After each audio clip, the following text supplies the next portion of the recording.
All right, welcome back.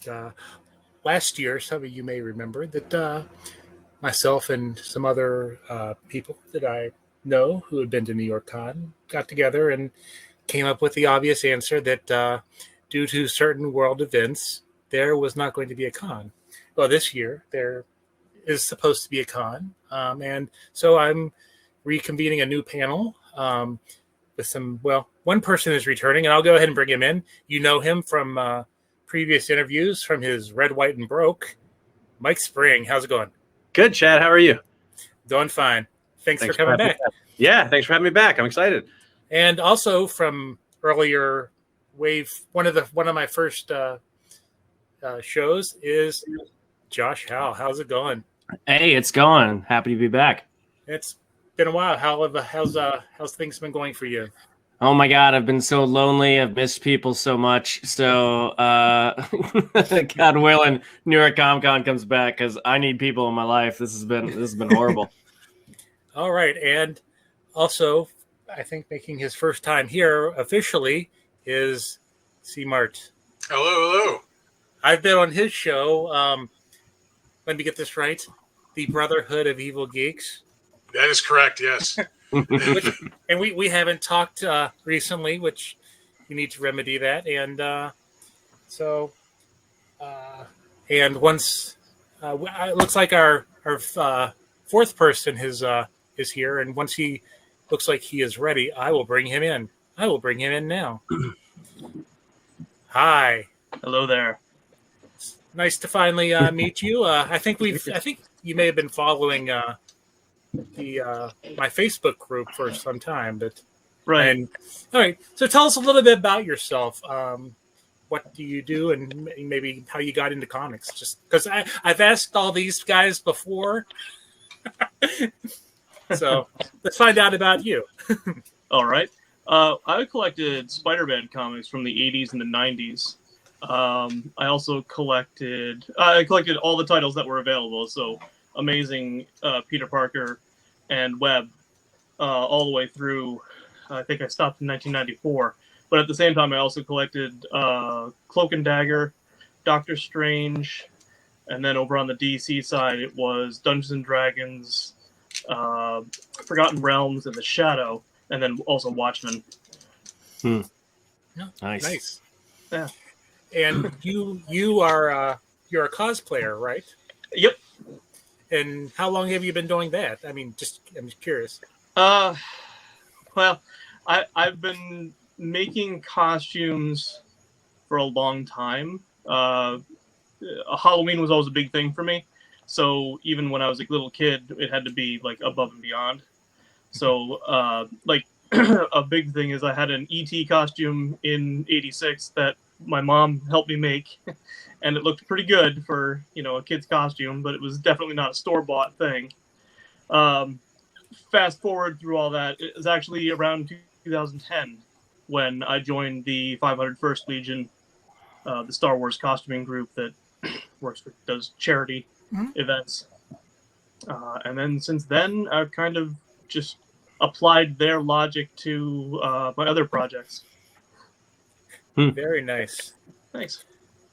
So let's, I don't know, kind of go around and say how, what, I guess you've done at New York Con before, because I know let's start with Mike because he's like right next to me on the screen. So as good a reason as any, right? Yeah. So I've been going to New York Comic Con for about 10 or 11 years now. I go as press. I write a lot of movie reviews and things for a couple of pretty solid sized websites. So I've been lucky enough to get into press every year. I go kind of behind the scenes, spend most of my time at the con interviewing usually cast members, directors of TV shows, sometimes movies, mostly TV shows. I've interviewed everybody at New York Comic Con from like Mike Tyson to like Channing Tatum to you name it, Rebecca Romaine, a bunch of people. It's pretty cool. It's a lot of fun. And then when I have time, I go tooling around the floor because I'm a big geek and I like to buy too many comics and too much artwork. All right, Josh. I've been a fan of New York Comic Con for years. I went there in 2009 or 2010 to help out a booth that was kind of debuting a movie there. And they said, man, if you could sell your own product as well as you do ours, you would make a killing here. So 5 years later, I came back with my own book and my comic, and I've been in small press booth for the last 5 or 6 years there. So it's definitely like my goalposts every year to get a new book out so that I can debut at New York and then stick more in the Midwest for the rest of the year. But yeah, it's my favorite show and can't wait to get back. C-Mart. I have been going to New York Comic Con. I think I've missed 2 since the beginning. I missed the very first one, and then maybe once, like the 3rd or 4th time that they had it.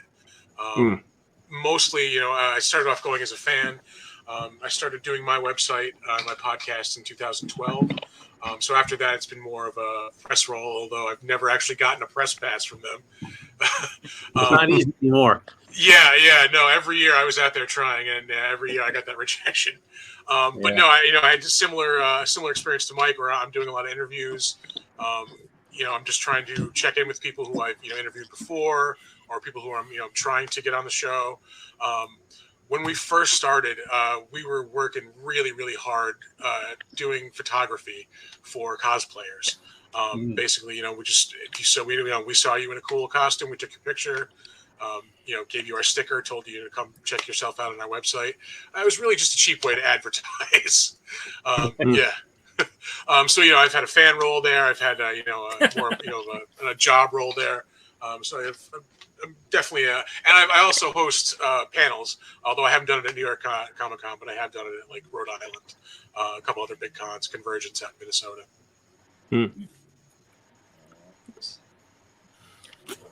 Bob, have you been to the New York Comic Con?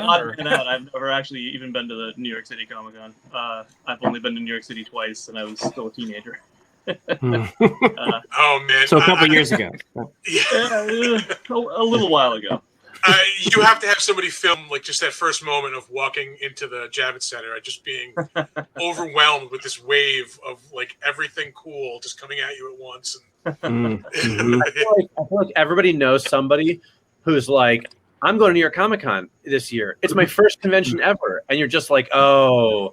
Well, I can say that it's not my first. It wouldn't be my first convention ever. I've Right. Celebration, Star Wars Celebration in Orlando, which is a gigantic. Okay, so that's good. I'm aware of the large scale ones. Yes, I've done it. I'm in a photo for the 501st for Orlando. That was 2012. So there's the big photo that it always makes its way around of like the 500 people that are there, and I'm in that photo.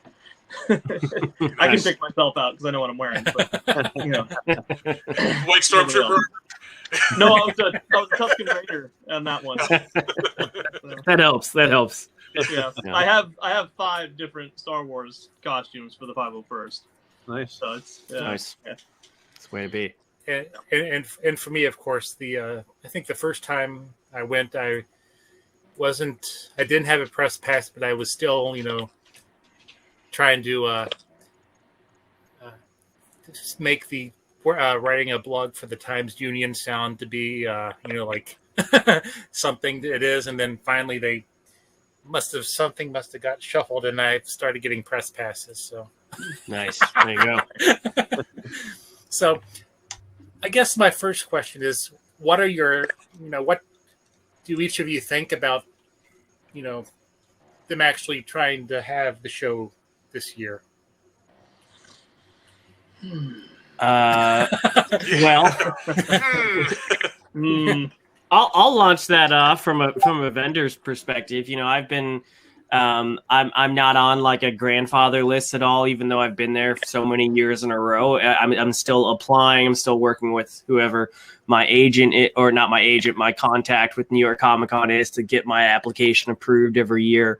So ever since 2019, it's just kind of been checking in with him, every month or two to see, hey, what's up? And 2020 was very weird year, and they kind of waited for a while to really say that it wasn't going to happen. And I knew they had to do that for a lot of different reasons. But my contact was always like, just hold, maybe don't send in your invoice just yet, just hold. But if we don't do it this year, we'll make sure to get you in next year. And, they've been gung-ho this year. They've been working with the city. They've been watching what other cons do. They've been waiting for that FDA approval. But everything from him to me has been very confident that they are too far into this to turn back, that they feel like with the extension of the Javits, they have that much more space to work with this year. And they just know that people want to come back. So I haven't seen any hesitancy, at least from him to me, in comparison to last year. So I feel like they're pretty confident. And now with announcing Hayden Christensen as one of their biggest guests, I can't see them backing out at this point. I don't know. I mean, there's still a month and change left. I think it really depends. I think we're kind of semi-fortunate being in New York. Things aren't as bad here as they are kind of in the rest of the country. But I don't know if things keep going downward. I could still see them kind of last minute canceling, but I don't know. I definitely wrestled with the decision on whether or not to go this year. I ultimately decided not to. And I feel a little bit of regret, but also like it's still the right decision in my mind. I don't know. I definitely wasn't ready to go back yet. As much as I want to, trust me, I'm just not there yet. Yeah, I think the show is going to run. I'm not really too worried that they're going to cancel it. I mean, it certainly could happen, but I don't think so. I'm in the same boat as you, though, C-Mart. For me, it's a game time decision. I still haven't decided if I'm going to go yet or not, and I'm leaning towards probably not. That's my guess. I just don't know what the experience is going to be like. Like, hey, you get to meet Hayden Christensen. He's going to be wearing a mask, and you get your picture with him, and you get to tell people that's Hayden Christensen. No, really, it's him. Trust me. Believe me, it's Hayden Christensen. I paid $400 for this photo. It is Hayden Christensen, okay? So I just wonder what that's going to be like. That's more my concern is I think it'll run, but what's it going to be like? What's the experience going to be? I don't know if it's going to be great. What I've been seeing from other cons is that with the celebrity photo opportunities, there's actually a piece of plexiglass between the two people. So you have two people on either side of a piece of plexiglass. Right. Someone posted with Alice Cooper. Yeah. It looked like somebody was taking a picture like in an Alice Cooper zoo, like he was just behind glass. Yeah. But that's been kind of up to the creator's choice too. I was just at Planet Comic-Con in Kansas City. They had Misha, what's his name, from Supernatural, that played Steel. Yeah, they had the dude that sang the epic Never-Ending Story thing from Stranger Things. That kid was there. They had Flash Gordon was there. Stephen Amell was there. And some of those did elect to have the plexiglass for the picture. Some of them didn't. Some of them were just arm and hugging and everything like normal. Most of their booths didn't have a divider between the people coming up to the booth and them sitting behind it. That felt very, very natural there. And then in terms of masks, they didn't have a vaccine requirement in Kansas and at Planet Con, but they did have a mask mandate. And most people, the mask was already part of their cosplay. And if it wasn't, they made one. In fact, I think there's official companies now that by character, you can get a mask kind of face of your character. So a lot of anime ones that normally wouldn't have a mask on had one that matched their outfit already. And it was kind of a rare instance where someone's mask ruined their outfit. Most of them found creative ways to make it work. So it seemed fairly normal this weekend. Yeah, sure. The Cobra Foot Soldier is now a popular. Yeah, right. Right. But as somebody who doesn't cosplay, there's no way to put the mask into my costume because I don't have one. You know what I mean? So sure. That does make me, for that side of things, it makes me sort of wonder, what it's gonna be like. But yeah, I mean, it's great if you can make it work by all means. But I know that New York does have the vaccine requirement, I believe, and they are mask mandating. So. It's going to be an interesting crowd. Well, they sold out with the mask mandate, back in in July when they originally released tickets, that was already with the mask, and yet it sold out. Ever since they announced that vaccine requirement, if you go on Twitter, you're bound to find a lot of angry topic. But there's plenty of people upset about that. That's what Light is there for, and there was plenty of people that said, "Hey, I missed out on day one when y'all released tickets. Put it up on Light, I'll buy it from you." So I feel like a lot of people are kind of waiting to take advantage of that. Sure. As well. And as far as you, Mike, you could just get one of those masks that look like your face, like you can take a picture of your face. Yeah, that wouldn't be horrifying at all. So actually, quick aside, a funny story. I wish I had them with me. I don't, but I did a Kickstarter a while back, and one of the stretch goals was like character masks, and one of them was Wolverine's mouth, and the other one was Wonder Woman. And the Wolverine one looks like it's okay, whatever. And I tried the Wonder Woman on just to see what would happen, and because I think I have a bigger face and it's a female character, it stretched it out into the most horrifying image I've ever seen in my life. It was like this rictus death grin, a little bit of blush, and this horrifying ghoul grin. I was like, oh my god, if I ever wore this in someplace, people would just like faint. It was so terrifying. So anyway, I should just share that real quick. Maybe I'll wear that to the con if I go. Yeah, there you go. C-Mart or Bob, anything? I have a unique challenge this weekend. I'm going to be at Mid Hudson, and I'm hosting some of their panels.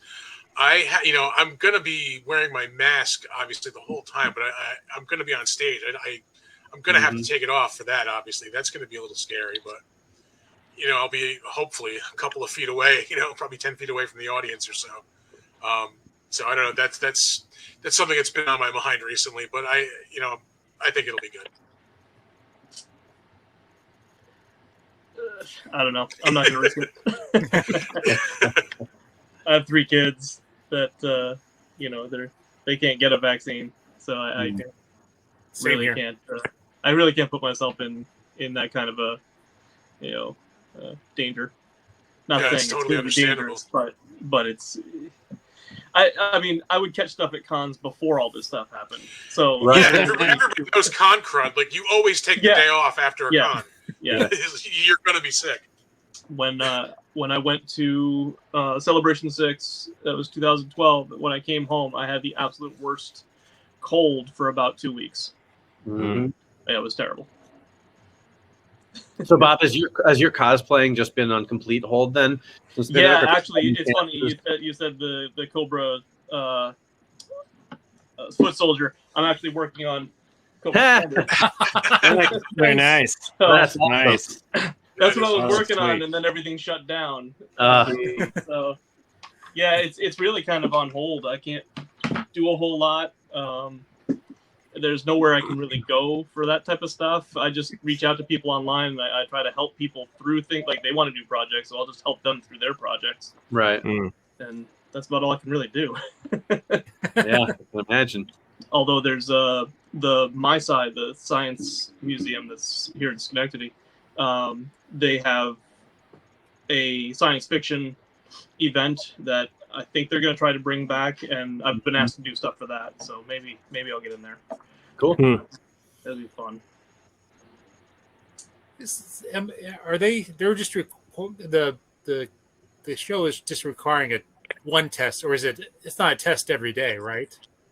It's not a test at all. It's a vaccine. They won't even take a test now. It's some of the other cons, and even some of the other Reed Pop cons have a test alternative. But New York Comic Con is you have to show either your actual vaccine card or a phone app that shows it. New York itself has a couple different options for that. But yeah, it's vaccine for vendors and guests, or no entry at all.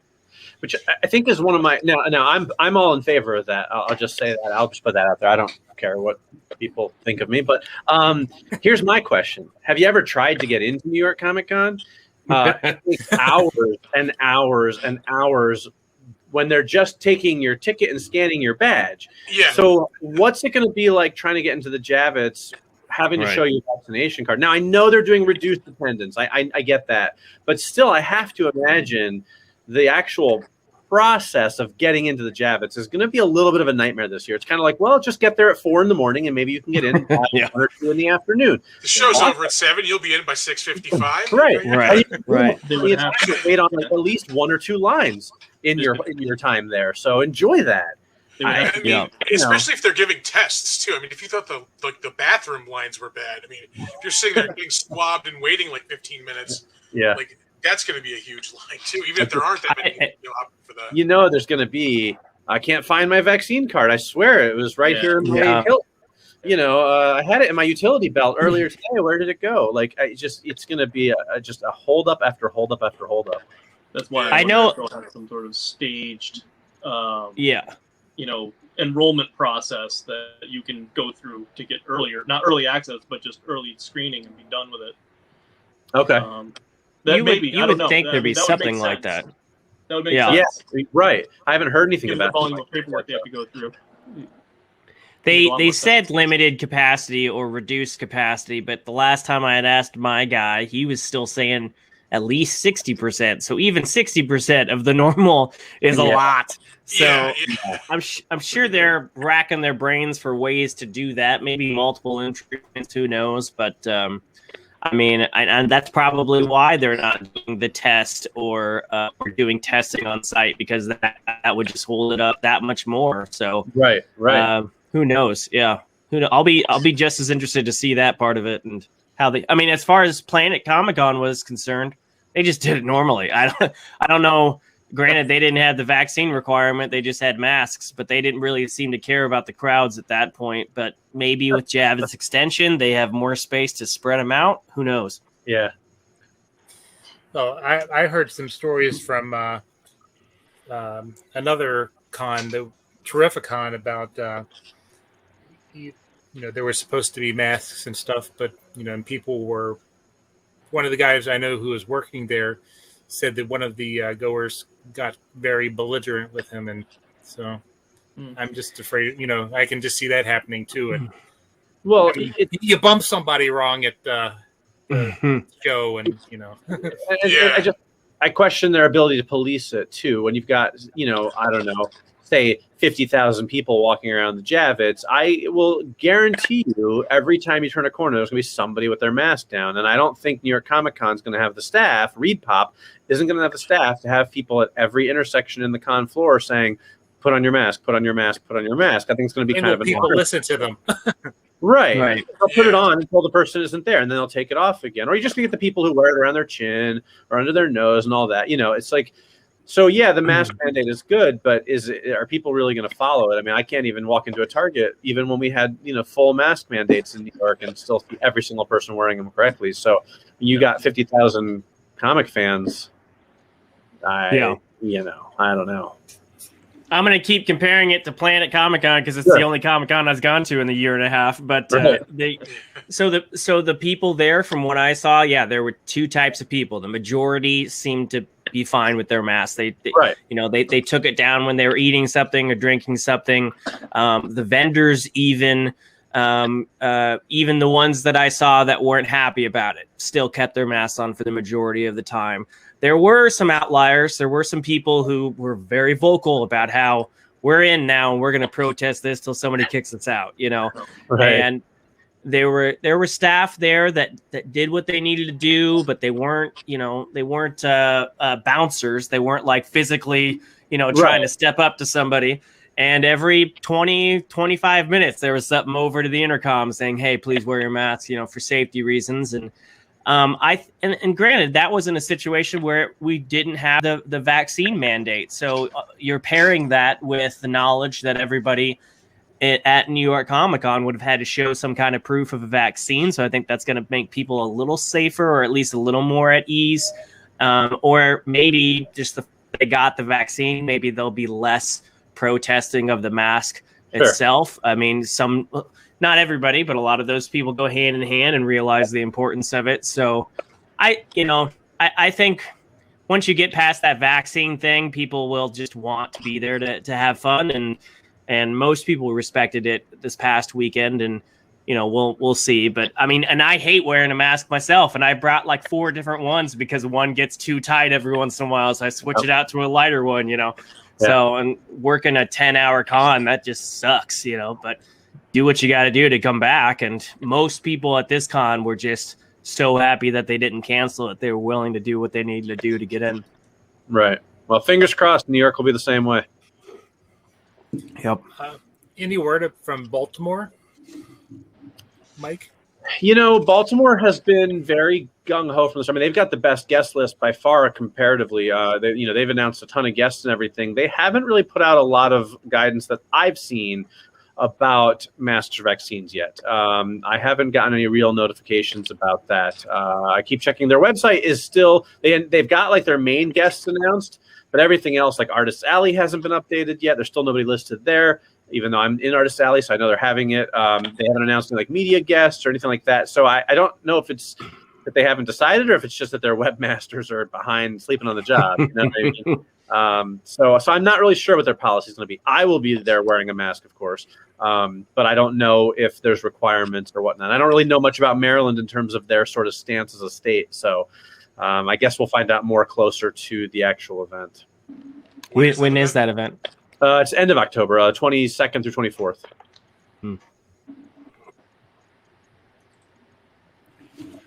So we've kind of talked about, what, you expect to happen. What and what you probably think will happen. And I'm just trying to think because you talked about, I don't know what show it was, but I think there was an incident involving Tom King and then somebody that came up to him and took off his mask. I thought I remember heard something along those lines. Yeah. Oh, really? What happened? It was just this past weekend. It was pretty much what Chad said. Got into an argument with somebody. Yeah, and they escorted him out. Well, yeah, no, they're not going to risk their cash cow, Tom King, the lines he brings in. So that guy's getting the boot. Tom's going to get, the Golden Glove treatment, rightfully so. I mean, he's the guest. So, but, yeah, that's well, and they're assholes at every con at every year, whether or not it's COVID or not. Yeah. But I ran into Timothy Zahn at nice. Planet Comic-Con, and that dude was saying, he was talking about the Comic-Con crud. He says, I've been to so many cons every year. I don't get sick anymore. I have the perfect immune system. He said, I haven't gotten the Comic-Con crud in 10 years. And so he was more, he was accommodating. He was out there taking pictures of people, shaking hands and doing, autographs. I think it's just everybody's just going to be a little bit different. But I think if the majority of the people are trying to be cordial, then you can do anything. But yeah, there's always going to be some person that tries to make a scene or tries to make it personal and tries to ruin it for everybody. Mm-hmm. So that happens normally anyway without COVID. There's exactly. Yeah. I think that's part of my concern, kind of related. Part of my concern with going this year, as a member of the press. So the way it usually works for us is, we're back in the interview rooms in the Javits, and we do roundtable interviews, right? So it's usually me and like 4 or 5 other journalists at a big round table. They'll bring in the cast of a TV show. They'll send each one to a different table. There's 40, 50 journalists in a room. We get 1 star for about 10 minutes. Then they rotate. We get the next star, so on and so forth. And it works really well. But I don't know what that's going to be like this year. What I usually audio record my interviews. Are they going to be wearing masks? How's that going to sound? Are our questions going to be audible? Or are they going to switch to like a press junket format, which I hate? I've done a couple of those, and it's terrible. It's usually they put the stars up the front of the room. They got 40, 50 journalists in the back of the room, and everyone's fighting to get a question in. You can't hear anything because the sound in the interview rooms is pretty terrible because they're open air. You get all the noise from the floor. So, and then what, I don't know, are they wearing masks? We're going to be yelling questions through masks. Like I just don't know what that interaction is going to be like. So it's like, I don't want to be the guy that makes somebody mad, but I also, if I'm going to go to New York and spend all that time and money, I want to make sure I get quality interviews out of it, not be fighting for, one question with some, TV star and maybe get a 12-second answer out of it, So that's kind of where I'm really stuck, is just trying to figure out what that part of things is going to look like. I've been wondering what the actual, I mean, as far as New York, I mean, what the con floor itself is going to look like. I mean, you're not going to have people passing out like flyers and stuff. I'm guessing just because of COVID concerns. You know, freebies are. I mean, they're pretty much gone anyway from cons. I mean, they're going to be totally gone What's now. a freebie? Yeah, I mean, the difference between the first time I went and they're like, I just remember the first time like loading up those big shopping bags with freebies, and like now it's like you get nothing at all. Oh yeah.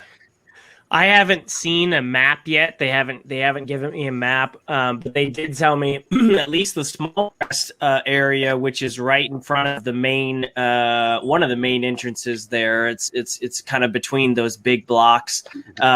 That's normally about like 12 feet across between the aisles. They've extended that to 30 feet between aisles. Wow. So they said it. I mean, for our area, they're doing less booths, but they're also spreading it out. So they are desperately working to take advantage of whatever new space they have with the Javix extension, but they're also trying to give as much parking space as possible. So we'll see how that looks. But yeah, I've been waiting for. I usually have a map by now, so I can put it up and say, hey, this is where I'm at, and I haven't seen that yet. But I'm anxious to see what that floor will look like. Yeah. And also, well, like, what are the companies themselves going to put in? Like the big exhibitors, are they going to send their A game, knowing that it's going to be reduced attendance and not the typical experience? That I've also been wondering that too. Mm-hmm. Yeah, I mean, I just I know like at comic in New York, especially like the Walking Dead cast is always there every year. It's a big attraction. Is AMC going to be like, yeah, go hang out with 50,000 of your closest friends? They probably don't have COVID, and it won't impact our show at all if our 3 leads can't record for film for 2 weeks.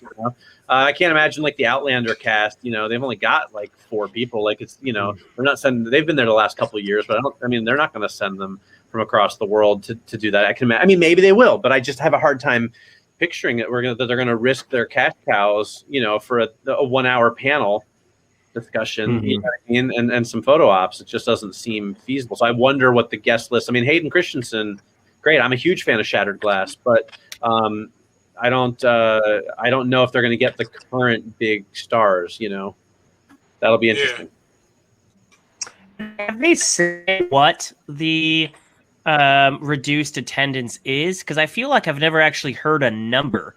And I mean, vendors' booths and everything still cost the same as a normal year. So I'm wondering, just personally, I'm paying the same. Am I going to get close to the same amount of exposure? I just can't imagine, especially with the Javits slightly bigger this year, that it's going to be that reduced. And if it would, I can't imagine they'd be able to keep that a secret.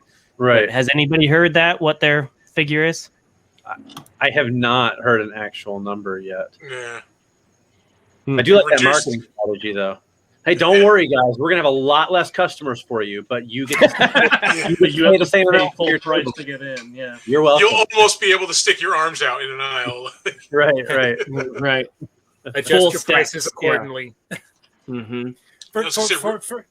For me, if I when I go, I like to kind of hang out in Artist Alley and do interviews, and I don't know if the artists like the stars want to be that close to somebody,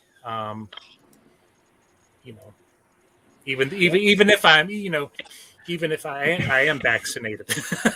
Yeah, right.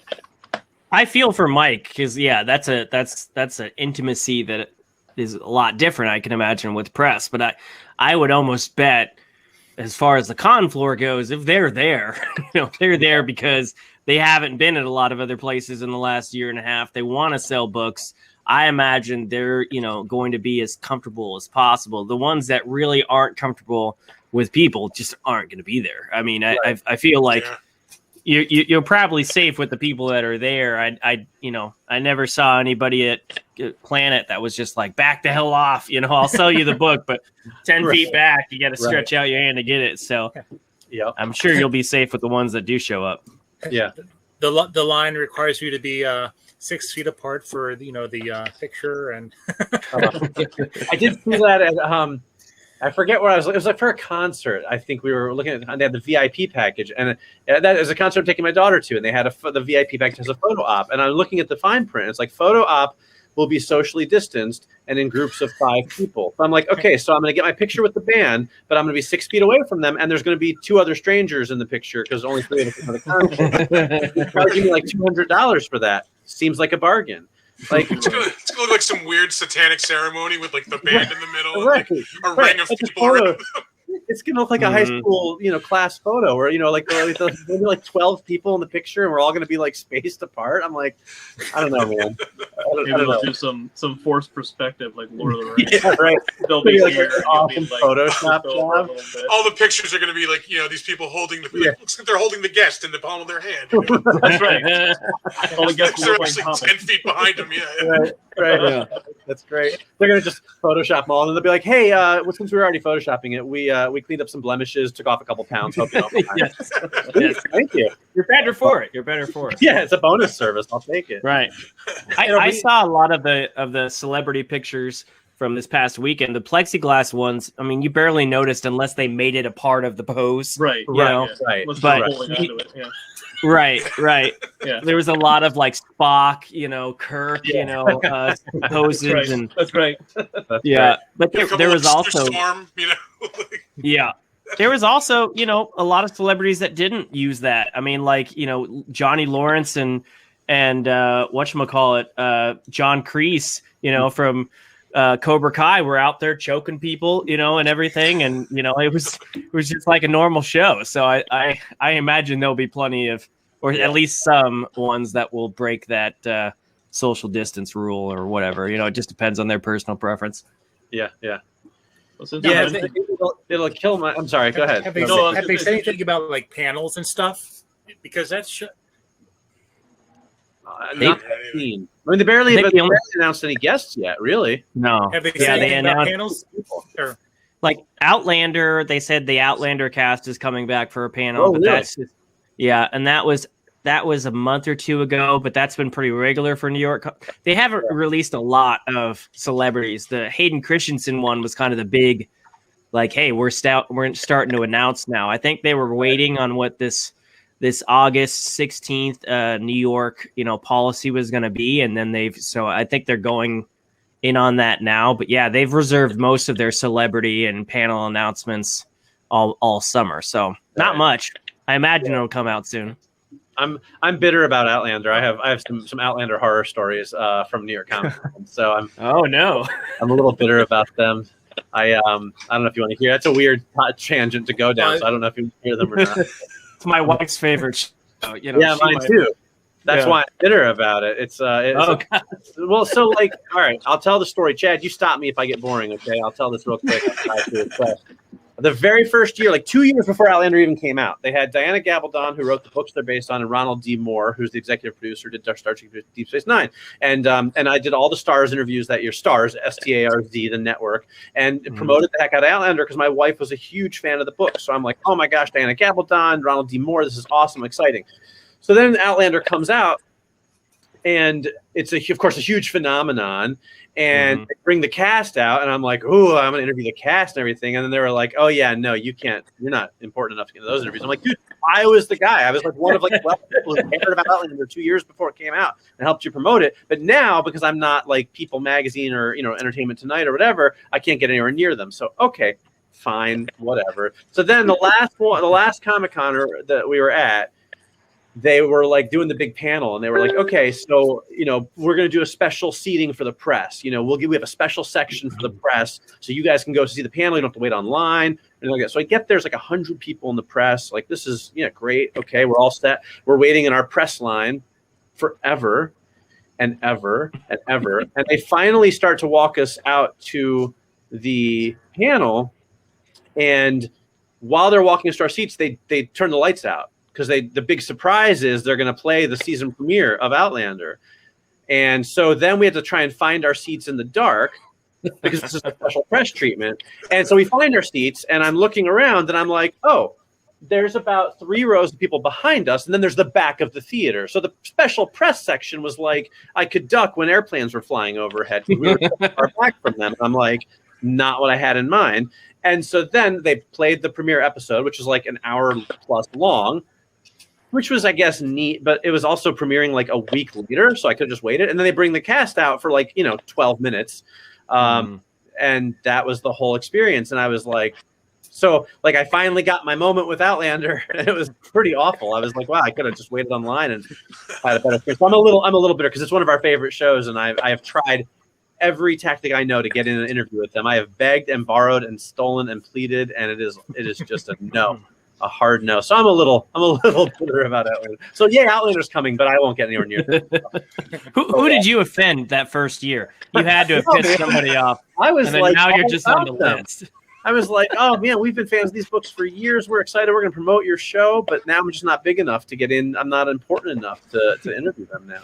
I found it has gotten harder like over the years to get interviews, just because there's more people doing podcasts and blogs and things like that, so they're getting more requests. And when I first started, it used to be you just walk up to somebody and ask them, oh yeah, sure, and now it's tough. Yeah. That was one of the best things about 2019 at New York was I was able to talk my way in early. So I ran down to Otter Distalli and was able to, catch some people that I, before they got too busy. Yeah. All my stuff is scheduled. I can't do that because I don't do the artists. I do more of the TV people. So everything is scheduled. It's all, you get invited and then you either get accepted or rejected. And there's a lot of rejection. Yeah. But I feel for it's cool, so I'm used to it. I have lots of practice.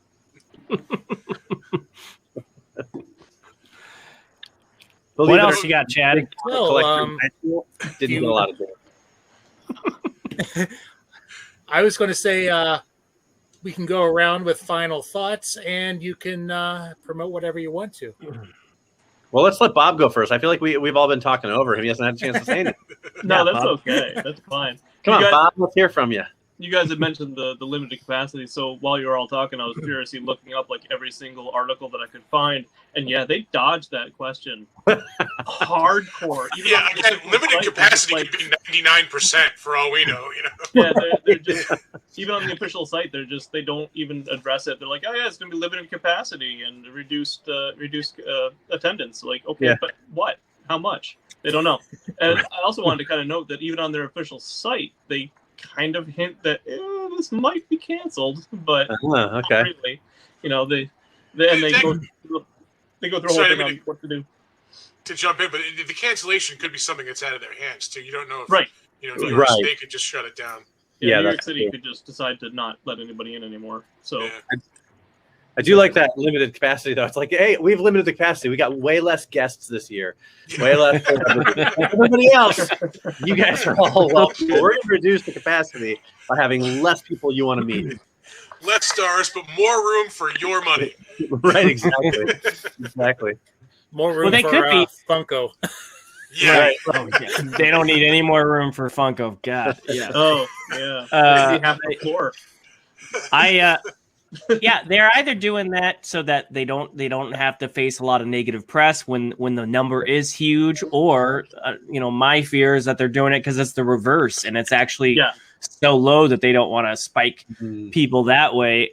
I saw something that I can't re-find, but it was a month or two ago that they released something that was like the rules per square foot of the Javits. And I tried looking at like the Javits new manual and trying to figure it out myself. And it was extremely low. Like it was like 25, 30,000 based on whatever this rule was. So I'm guessing I'm hoping that's not the case, because holy shit, that would be extremely low. Yeah, 25,000 is like 10% of what they usually take in over the weekend. Right. It was some really shocking number per square foot, and I was really scared, but I'll piss off my guy, so I haven't asked him directly. But yeah, I'm wondering about that too. And does the guy in the giant Iron Man cosplay count as more than one person? Yeah. The whole person cosplays count as one person. Yeah.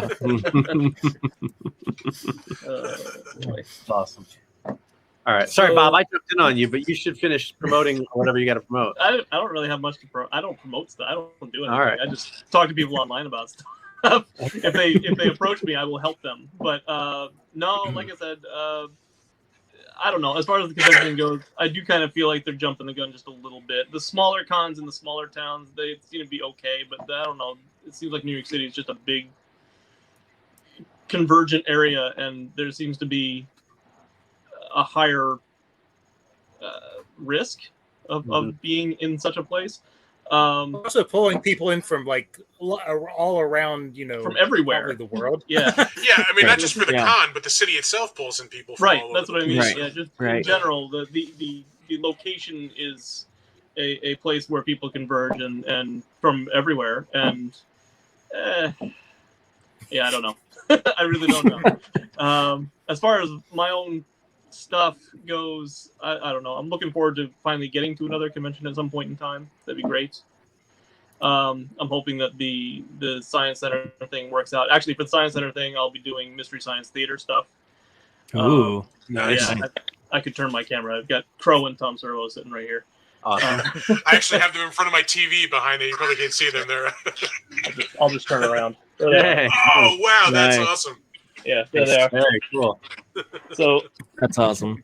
I'll be bringing those guys to the Science Center. Awesome.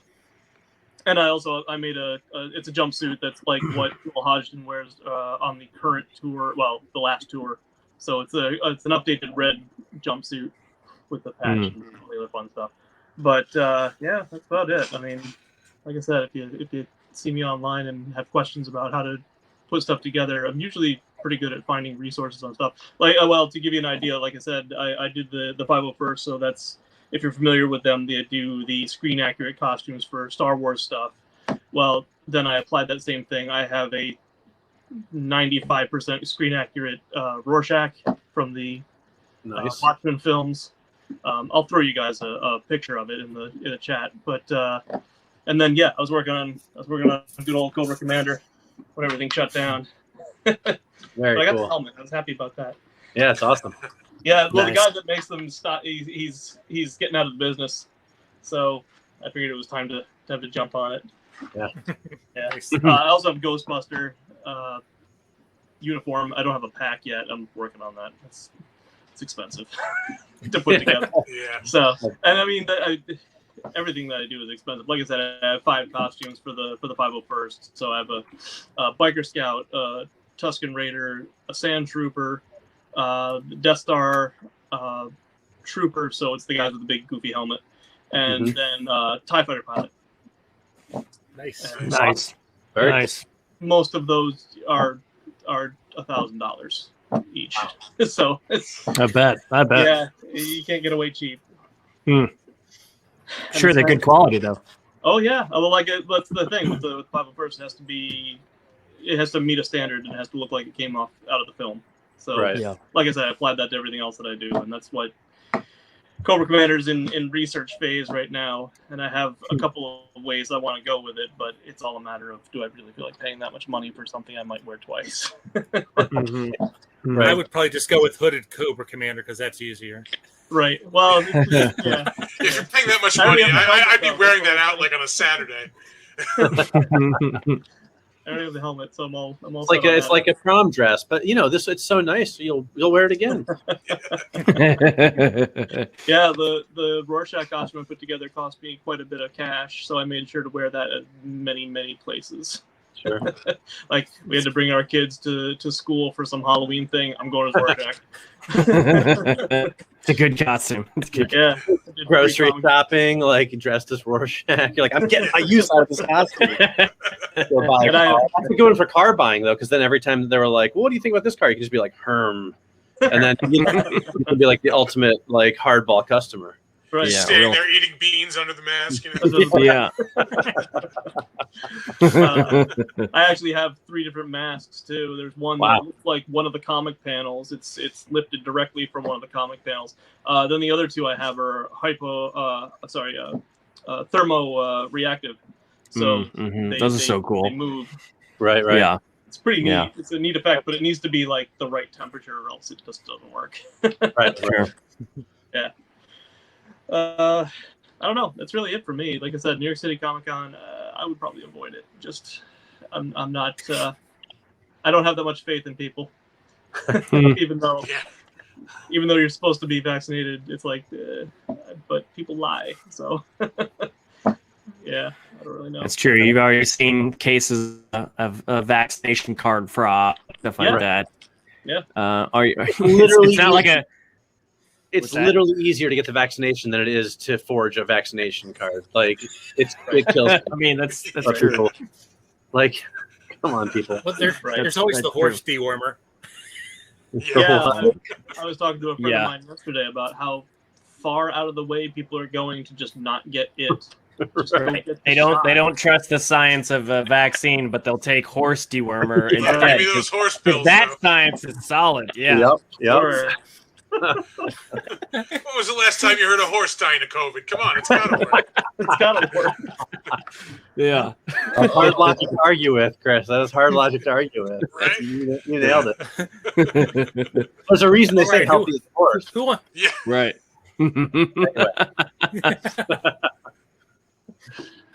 Well, I know that the Javits. All right, who wants to go next?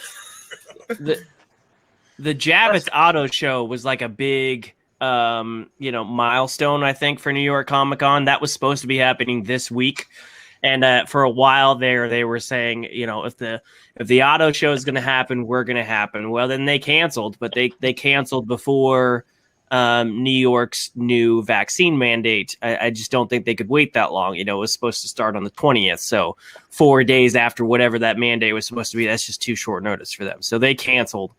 But, New York is just how much of New York's business is based on tourism. They can't, I feel for every single convenience store and restaurant and everything there that just, if there's nobody there, they just die. So let alone the Javits.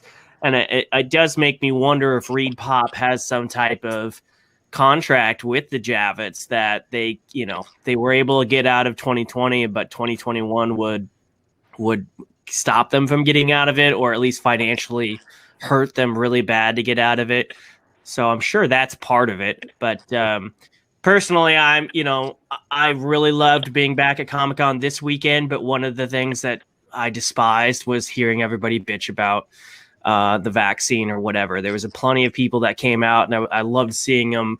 But every once in a while, somebody had to talk about, I'm here, but I ain't getting that vaccine. And I guess I'll look forward to New York where I don't have that with every other conversation. But I'm excited. I've been vaccinated. This is why I got vaccinated, so that I can go back out. But of course, I will be wearing my mask, and I will have hand sanitizer, and I will practice as much safe, distancing as I can. And but I don't have kids, so I completely understand other perspectives and points of view with that. So I'm excited, and I hope it happens, and I hope it does well, and I hope everybody has a good time. But yeah, it'll be an interesting experimental year for sure. Yeah.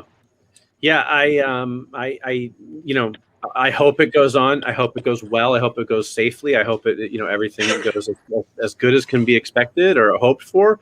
I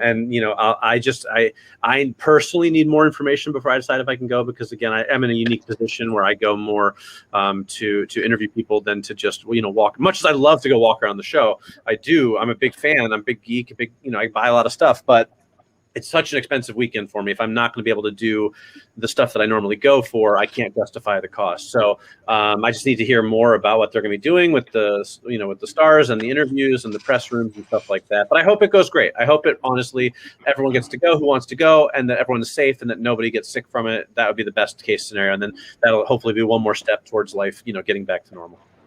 Yeah.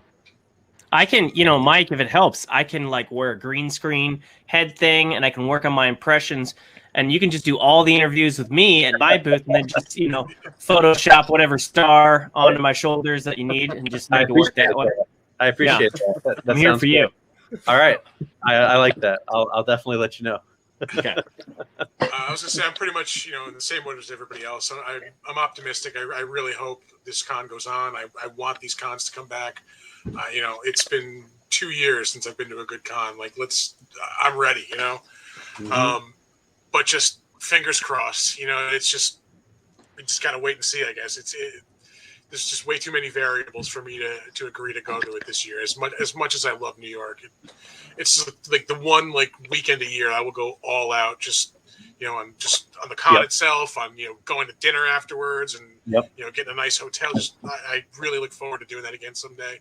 And it wasn't the time for me this year. Yeah. It's definitely my favorite weekend of the year. Every year, it's the most fun weekend I have every year. Hopefully my family won't watch this because they don't come with me, but which is maybe why it's so fun. No, I'm just kidding. But I agree, Chris. It is my favorite weekend of the year. And I may go, but it won't be the same yet. But hopefully it'll get back to being the same soon. I was telling Mike pre-show, this is our anniversary weekend every year, so we kind of justify the trip, my wife and I, a little bit more, and really missed going to New York last year. We're really wanting to go back out there. Certainly have PTO saved up because I haven't taken a vacation in a long ass time at this point. But I'm just hoping, like everybody else, I'm hoping that it's safe. I'm hoping that there's not a big negative thing that happens, because I think that'll be even more damaging to New York Comic Con if something really bad happens, or if there's there's a lot of variables that could happen and then get reported on post show that could hurt their reputation even more than not having the show. So I certainly hope that's not the case, and pray for the best. I'll say one thing though: if I get approved for an Outlander interview, then I'm that's the one thing. That's the one thing that'll get me there for sure.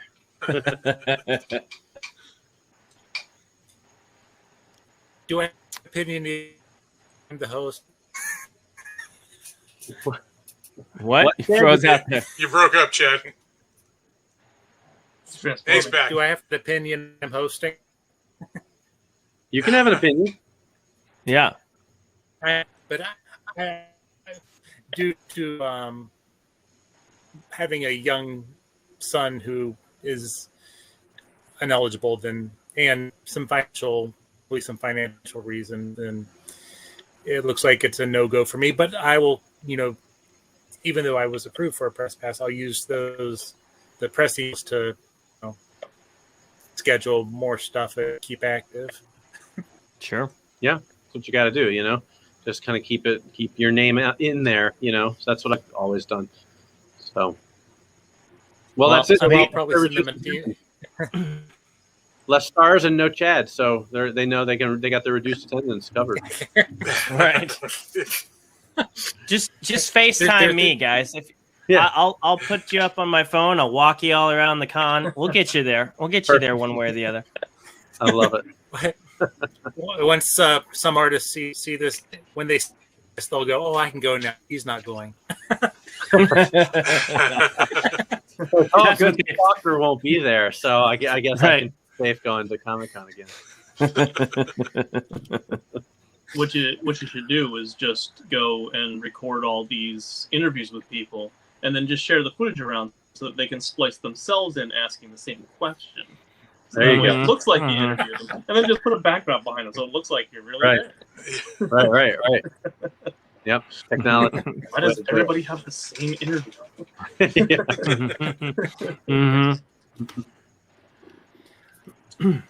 Right. Well, I want to thank you guys for taking time out this evening to join here. And did you want a shameless plug before we wrap up? Check out all the shameless plugs you want. Yeah, do it. My old podcast may or may not still be around. I don't know what we're doing. Brotherhood of Evil Geeks. Check us out. But check out my new show, Big Dumb Monsters. We talk about monster movies every week. Check us out on Twitter at dumb_monsters, or on Facebook at Dumb Monsters Podcast. Nice. Cool. Sounds fun. Josh, go ahead and shout out your stuff. Fierce Lit or fierceliterature.com. That's my website. I'm on Facebook and Instagram and wherever. I also part-time on a podcast called Nerf Herders Assemble. We like to talk about nerd shit and everything like that. We kind of been on hiatus for the last month, but with movies coming back, there's a lot more to talk about. So but I'm out there. I'm always looking to chat and hang out with fellow nerds and whatnot. So hit me up. Very cool. I'll join in on the podcast club. I have a podcast called After the Ending. It's a movie podcast. We've been going strong for about 4 years. And then I also write a comic book called Red, White, and Broke. And you can find me on all the socials as Out of Time Comics and at outoftimecomics.com. Sweet. All right. Well, again, thank you guys, and stay safe, stay healthy, and hopefully we'll see each other in person sometime soon to get that, New York Comic Con or somewhere else. Looking forward Absolutely. to it. Awesome. Thanks, Chad. All right. Yeah, thanks. Thank you. See ya. Have a good Take care, evening. guys. Talk to you later.